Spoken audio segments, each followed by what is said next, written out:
मित्रांनो, साधी माणसं या मालिकेच्या आजच्या भागामध्ये आता सत्या आणि मीरा हे दोघेही आता तेथे आतमध्ये ऑपरेशन थिएटरमध्ये पाहत असतात.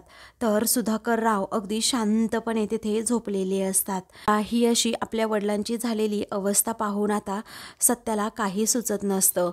आता सत्याला सगळे काही पूर्वीचे प्रसंग आठवू लागतात की कशाप्रकारे नेहमी माझा बाप मला मदत करायचा, त्याचबरोबर माझ्या सुखदुःखामध्ये नेहमी माझ्या पाठीशी असायचा. जर माझं काही चुकलं तर लगेच मला समजूनसुद्धा सांगायचा. त्याचबरोबर माझ्या बाबतीत काही घडलं तर माझ्या मदतीसाठी पुढे असायचा.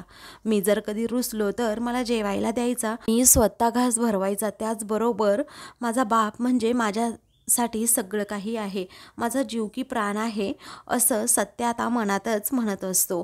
त्याला आता सुधाकर रावांबद्दल खूप वाईट वाटत असतं की आपल्या भांडणामुळे माझ्या बापाला असा हार्ट अटॅक आला.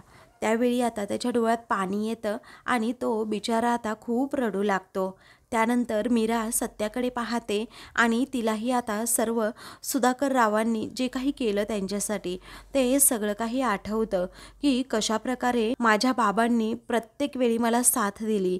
त्याचबरोबर माझ्या आईला सुद्धा पैशांची मदत करत होते, परंतु आम्हीच ती मदत पूर्णपणे नाकारली आणि अजूनही ते या गोष्टीसाठी गिल्टी आहे की त्यांच्यामुळेच माझ्या वडिलांचा मृत्यू झाला म्हणून, आणि त्यासाठी ते आयुष्यभर आणि फक्त स्वतःला दोष देत आहेत. आता हे सगळं मीराला आठवत असतं. तिच्या डोळ्यातूनही पाणी येतं. ती सुधाकर रावांकडे पाहत राहते. त्याचबरोबर घरामध्ये ज्या गमती जमती आणि सुखदुःखाचे जे क्षण तिने बाबांबरोबर घालवलेले असतात, त्याचबरोबर एके दिवशी जेव्हा मी जेवले नव्हते तेव्हा त्यांनी लेकीसारखं प्रेम मला दिलं, त्याचबरोबर मला त्यांनी घास भरवला, हे सगळं काही मीराला आठवतं. त्यानंतर सत्य आता बिचारा अगदी हुंदके देऊनच रडत असतो आणि मग आता मीरा त्याला समजावू लागते की हो काय झालं. मग आता सत्या म्हणतो, बघ ना माझा बाप कसा निश्चित पडलाय, बिचारा माझा हसत असणारा नेहमी बाप, कशी त्याची अवस्था झाली आहे. तेव्हा आपल्या बाबांना काही होणार नाही, ते अगदी ठणठणीत बरे होतील, असं आता लगेचच मीरा म्हणते. त्यावेळी आता सत्या म्हणतो, तुला सांगू का धूमकेतू, अगं माझ्या आईने ना कधीच मला असं आईचं प्रेम आयुष्यात दिलं नाही, पण माझा बाप खरंच खूप वेगळा होता, कारण माझा बापच माझी आई बनला. अगं नुसती आई नाही तर माझ्यासाठी अगदी सगळं काहीच बनला तो, कारण निरूपा नेहमी अशी हाडतूड करायची, त्याचबरोबर नेहमी असं तोंडाला येईल ते कायम बोलायची, पण बापाने तसं कधीच केलं नाही. बाप तर माझ्या पाठीमागे अगदी खंबीरपणे उभा राहिला, मला घट्ट मिठी मारायचा, माझ्या डोक्यावरून हात फिरवायचा, आणि त्याने एकदा का डोक्यावरून हात फिरवला ना की मी सगळं काही दुःख अगदी एका क्षणातच विसरून जायचो, मला कसलीच भीतीसुद्धा राहत नव्हती. असं म्हणून आता तो मीराला सुधाकर रावांबद्दलच्या सर्व आठवणी सांगू लागतो आणि मग त्यानंतर म्हणतो, माझ्या हातून जर काही चूक झाली ना तरीही फक्त माझा बापच मला समजून घ्यायचा, निरूपा नाही.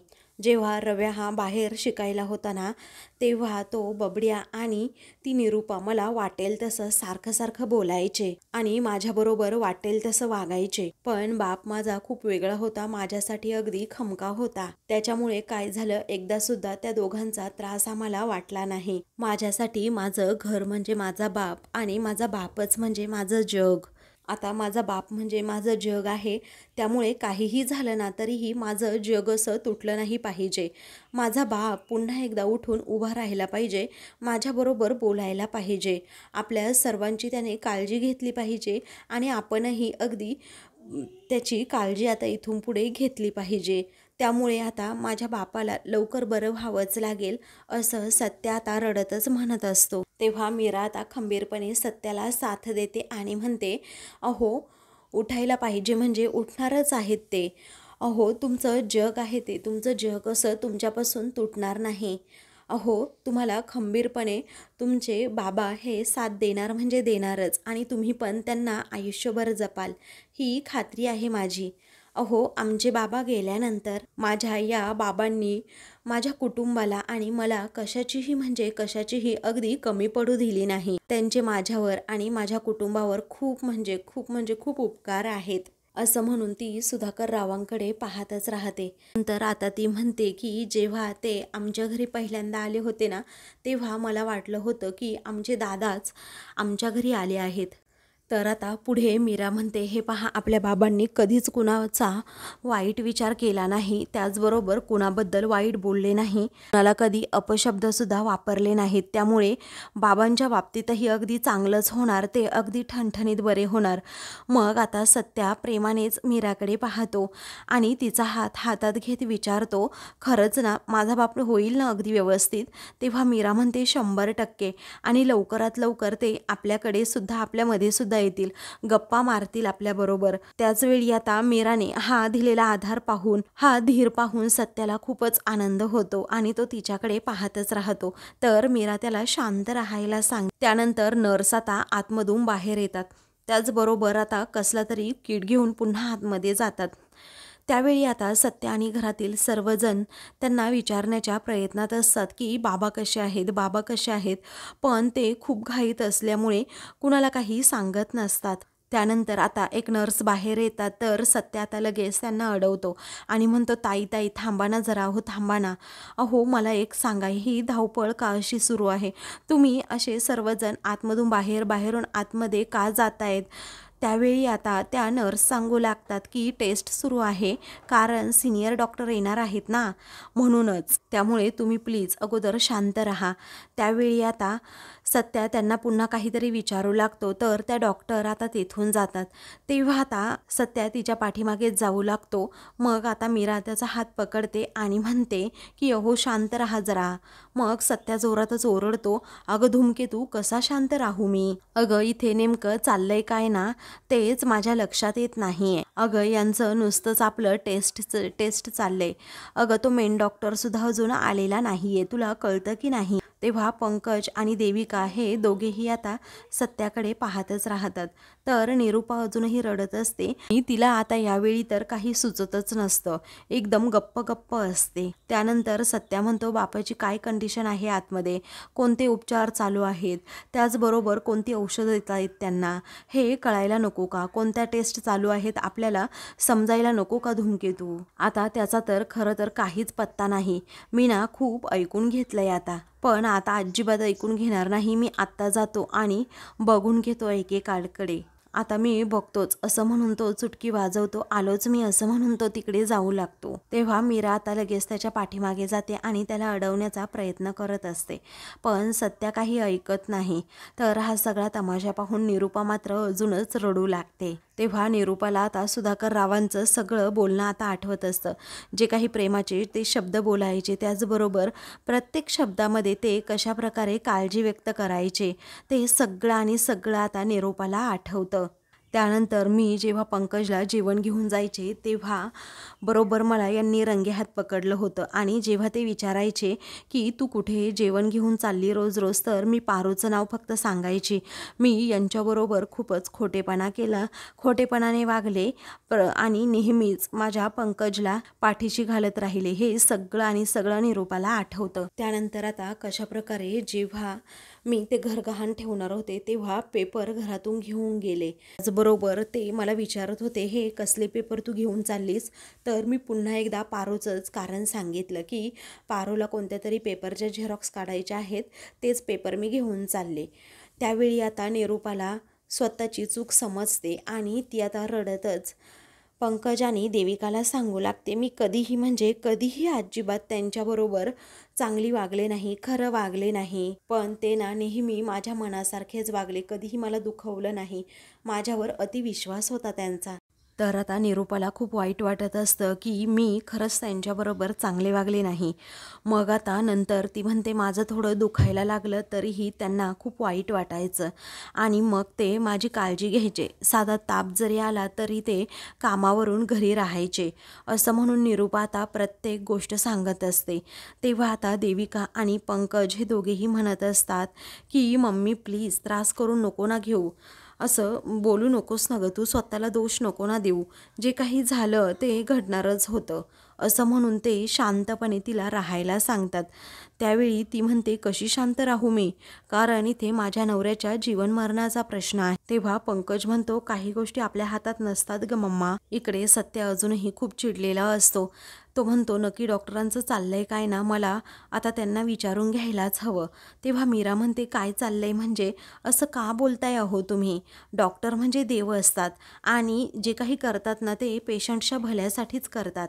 आता फक्त एक काम करा, डोकं शांत ठेवा, असं मीरा आता त्याला सल्ला देते. त्यानंतर सत्या इकडे समोर डॉक्टरांना पाहतो आणि त्याचं डोकंच आता तापतं. तेव्हा तो आता लगेच डॉक्टरांकडे जातो आणि विचारतो, काय चाललंय काय तुमचं? माझ्या बापाला नीट ट्रीटमेंट तुम्हाला द्यायची आहे की नाही? आणि तुमचे मोठे डॉक्टर कुठे आहे? तुमचं काय चाललंय ते सुद्धा तुम्ही सांगत नाही आहात. हे पहा, असं म्हणून तो त्यांच्यावर हात उचलणार असतो. त्याचवेळी मात्र आता मीरा लगेच त्याचा हात पकडते आणि लगेचच त्याला शांत करते. मग आता डॉक्टर म्हणतात, मोठे डॉक्टर येत आहेत, तुम्ही एवढी काळजी का करताय कळत नाही. अहो, पेशंटकडे आम्ही अगदी व्यवस्थित लक्ष देतोय. मला तुमची काळजी समजते आणि ती काळजी साहजिक आहे, पण त्यांना अंडर ऑब्झर्वेशन खाली ठेवलंय. तुम्ही नका ना एवढं टेन्शन घेऊ. आता येतीलच एवढ्यात मोठे डॉक्टर. अहो, मोठ्या डॉक्टरांना येण्यासाठी थोडा उशीर झाला फक्त. तेव्हा सत्या विचारतो, अहो मोठे डॉक्टर उशिरा आले म्हटल्यानंतर ट्रीटमेंटसुद्धा उशिरात सुरू होणार ना, तुम्ही असे कसे हो डॉक्टर? तेव्हा डॉक्टर म्हणतात, अहो तसं नाही, दुसरी कामंसुद्धा असतात, दुसरे पेशंटसुद्धा असतात. तेव्हा सत्या म्हणतो, मला माहीत आहे अहो तसं नाही आहे, पण कसं आहे कसं नाही यामध्ये मला अजिबात पडायचं नाही. आता काहीही झालं तरी माझा बाप वाचला पाहिजे एवढंच फक्त मला माहीत आहे. तेवढ्यातच मोठे डॉक्टर तेथे येतात. त्यावेळी डॉक्टर सांगतात, मिस्टर सत्यजित हे पहा, मोठे डॉक्टर आले आहेत. त्याचवेळी सत्या रागात त्यांच्याकडे पाहतो आणि विचारतो, हेच का ते? त्यावेळी ते डॉक्टरसुद्धा रागात सत्याकडे पाहतात, कारण सत्याची बोलण्याची पद्धतच मुळात चुकलेली असते. मग आता हे या हॉस्पिटलचे डॉक्टर म्हणतात, सत्यजित तुम्ही तुमचं डोकं शांत ठेवा, तुमच्या वडिलांचा जीव आता फक्त आणि फक्त यांच्या हातात आहे. एकदमच सत्याला अगदी शांत राहायला सांगते की डोकं शांत ठेवा प्लीज. मग आता सत्या ठीक आहे असं म्हणतो. नंतर आता सत्या डॉक्टरांसमोर हातच जोडतो आणि म्हणतो, प्लीज प्लीज बघा ना, माझ्या बापाला नक्की काय झाले, तो खूप सिरियस आहे. बघा ना, तुमच्याच हातात आहे आता त्याचे प्राण वाचवणं. मग आता सत्या अगदी तळमळीने विनंती करत असतो. त्यावेळी आता डॉक्टर सांगू लागतात की अहो, हार्ट अटॅक आलाय त्यांना आणि जरा सिरियसच आहेत. साधारणतः 50 ते 55 वय आहे त्यांचं. आम्ही लाईफ सपोर्ट दिला आहे, परंतु कंडिशन खूप क्रिटिकल आहे आणि सिरियससुद्धा आहे. तेव्हा जे मोठे डॉक्टर आलेले असतात ना, तेव्हा ते सत्याच्या हातावर हात ठेवतात आणि म्हणतात, ओके येतोय मी, पाहतो तुमच्या वडिलांना चेक करून. चला पटकन, असं म्हणून सर्वजण आता सुधाकर रावांकडे जायला निघतात. इकडे रवी पंकज हा बाला समजावत असतात आणि तिच्या जवळच उभे असतात. त्यावेळी निरूपा विचारते, ए पंकज आणि रवी, अरे डॉक्टर कसे आले नाहीत अजून, बरे करतील ना यांना? कधी येणार, कधी आहेत डॉक्टर? तो सत्या आणि ती मीरा डॉक्टरांनाच आणायला गेले आहेत. तर आता निरूपा ठीक आहे असं म्हणते. तेवढ्यातच सत्या आणि मीरा हे दोघेही आता डॉक्टरांना घेऊन तेथे येतात. मग डॉक्टर आता तेथे आल्यानंतर निरूपा लगेच हात जोडून विचारते, डॉक्टर साहेब अहो आमच्या यांना बघा तरी, ते बरे तर होतील ना?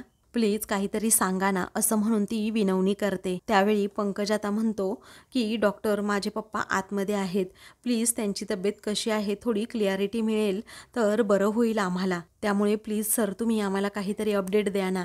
त्यावेळी डॉक्टर म्हणतात, रिलॅक्स रिलॅक्स, जरा शांत व्हा तुम्ही. पण आता आम्ही पेशंटला बघितल्याशिवाय कसं सांगू शकणार की तुमचे पप्पा कसे आहेत? मी आता आलोच, असं म्हणून ते आतमध्ये जातात. तर आता सर्वजण त्या काचेतून पाहत असतात की नक्की कसे उपचार त्यांच्यावर केले जात आहेत. तर सर्वजण आता रडत असतात. त्यावेळी निरूपाला पण काही सुचत नसतं. इकडे आता मोठे डॉक्टर आलेले असतात आणि ते लगेच सुधाकर रावांना सुद्धा चेक करू लागतात. इकडे आता घरातील सर्वजण आता डॉक्टरांकडे पाहत असतात. तर आता सुधाकर रावांना चेक करून झाल्यानंतर ते समोरच्या डॉक्टरांना काहीतरी सांगतात. त्यांचा विषय अगदी सिरियस सुरू असतो आणि ते डॉक्टर काहीतरी लिहून घेत असतात.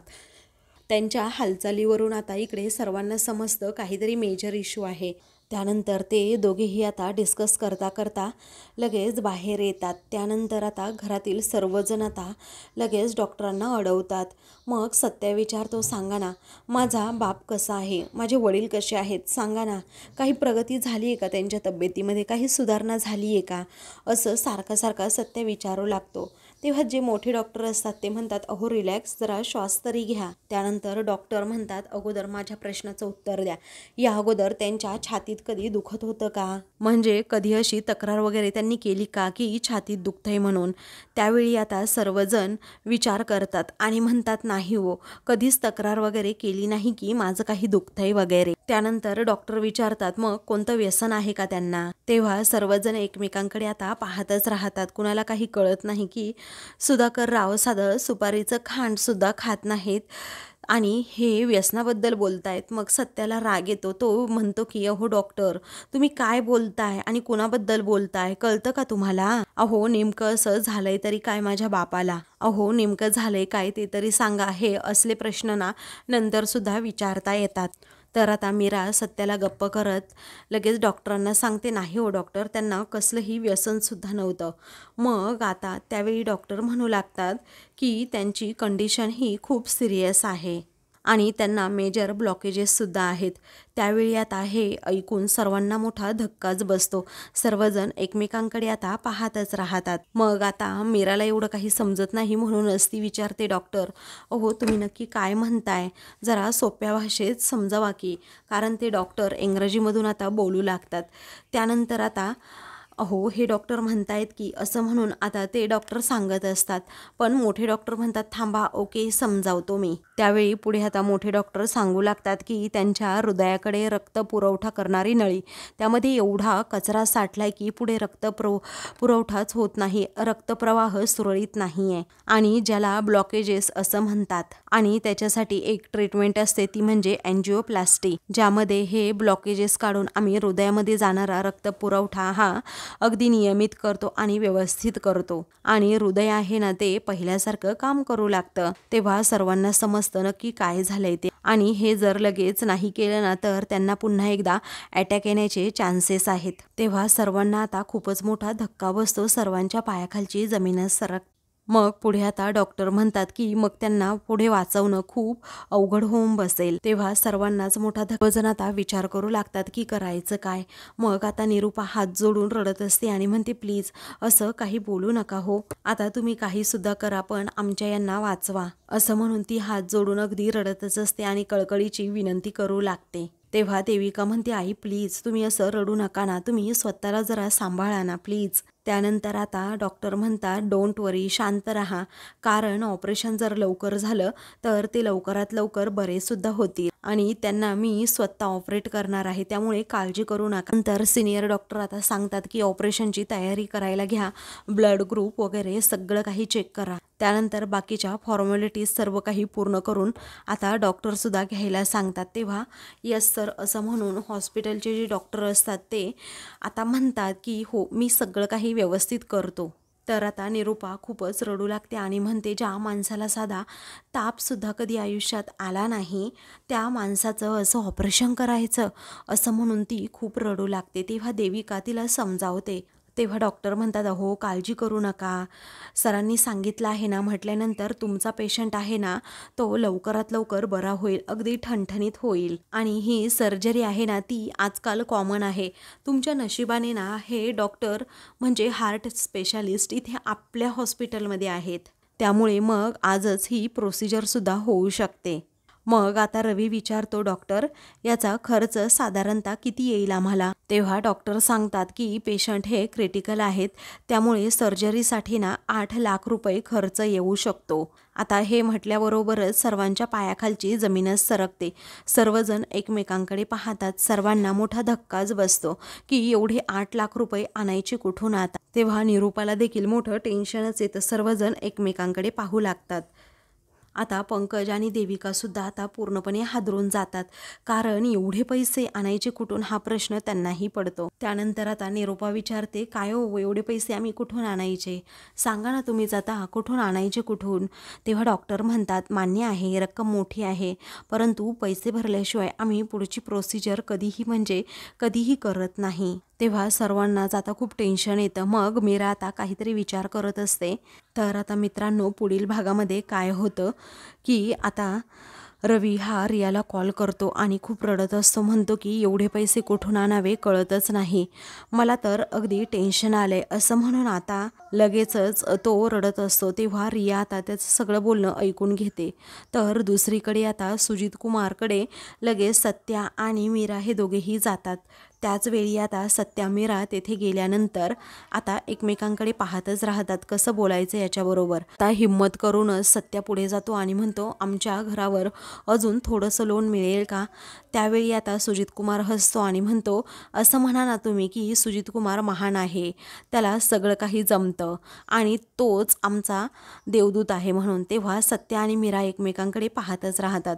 त्यानंतर आता हॉस्पिटलमध्ये मीरा सत्या येत सगळ्यांकडे पाहतात. तेव्हा पैसे मिळाले का असं निरूपा विचारते.